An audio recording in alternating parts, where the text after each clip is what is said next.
the streets in Macau at the moment are pretty quiet and empty.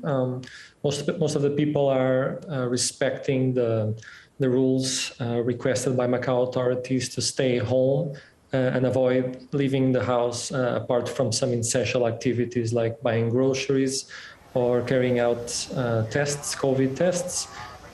So yes, most of the people at this moment are staying put and staying home. How concerned are they about catching COVID or being sent into quarantine?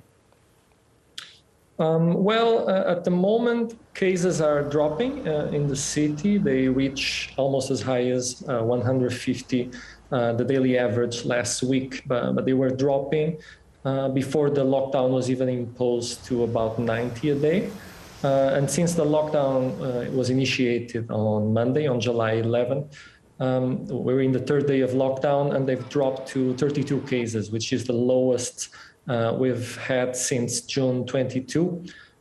So at the moment, people are concerned, but considering that most of the activities in the city have been called into a standstill, and most of the people are staying home, most people would feel that they would have a high risk of catching it, although you can still witness some large gatherings of people, for example, on the testing centers or in supermarkets. But considering that most people are required to use the very high-grade masks at the moment to even leave the house and have to carry out a rapid antigen test before even leaving the house, I would say that most people will feel pretty safe, although, of course, there's still a risk. Well, it must be really strange with the casinos closed, given they are a major attraction in the region. Yes, this is the first closure of the local casinos for almost 2 years. The first closure took place in February 2020, when they were closed for 15 days in the beginning of the pandemic. But they've basically run as normal for the last 2 years until this week, when they were closed after the partial lockdown was announced. So yes, it is quite an unusual scene to see all these major integrated resorts and hotel and casinos completely shuttered. How much of an economic impact will these closures have? Well, it'll be enormous. The daily revenues were already trending at extremely low levels in the week prior to the partial lockdown. So the daily average rate was about 10 million US dollars, which was quite a low rate for Macau. And after this partial lockdown, of course, we're looking at zero gross gaming revenue for the city for the rest of July. And there, of course, there's concerns of how long this lockdown will remain. But we're looking at a bleak third quarter of the year in terms of casino revenues for the city's gaming operators in a time where they're already facing some liquidity problems.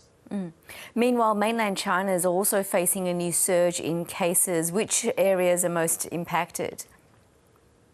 I just actually saw some data that nearly 250 million people in China are now under some kind of virus control measures. So almost double last week's numbers. So the new Omicron variant is highly transmissible, and it has popped up everywhere in China. Even Shanghai has had to endure a 2-month long lockdown, and they've seen a resurgence in cases. Closer to Macau, we've just had 21 confirmed cases across the cities in Guangdong province, so Guangzhou, Shenzhen, Foshan, Zhongshan, major cities in the province at the same time that Macau has seen the worst community outbreak for the last two years.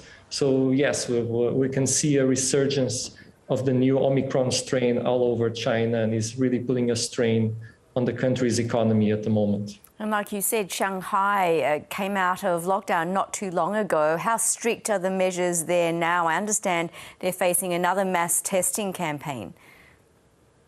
Yes, they've seen a resurgence of cases, and I know that they've already enforced some movement restrictions in the city. So most of the residents will be feeling a bit Considering that after the 2 months lockdown, the local government had already expressed a certain victory over the virus, we can see that the lockdowns are far from over this year for most of the city. How are all the business closures affecting production across China, given it is such a major manufacturing hub for the world?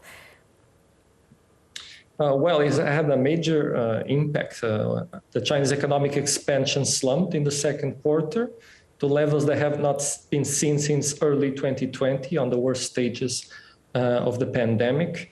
And there's major, we can attribute that to the painful COVID lockdowns and of course some weakness in the real estate sector.